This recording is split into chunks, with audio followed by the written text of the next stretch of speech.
Какая стиральная машина лучше будет у тебя? Ну, так что?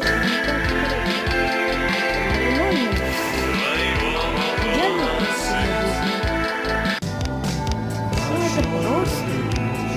Даже обычно никак не шел. Но это разве можно назвать стиральной? Обычно.